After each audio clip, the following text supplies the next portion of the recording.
how to create a new watch list on IG trading.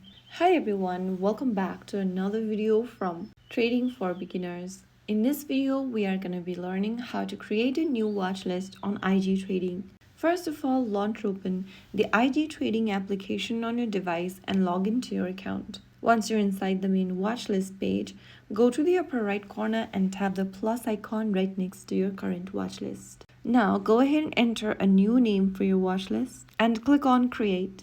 You'll then be able to see a new watch list generated.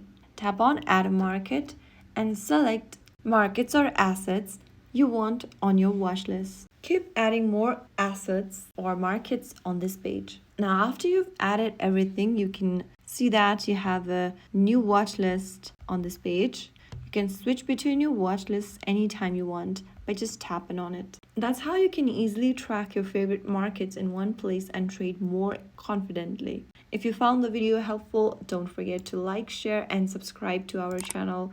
I will be back again in the next episode. Stay tuned and thanks for watching.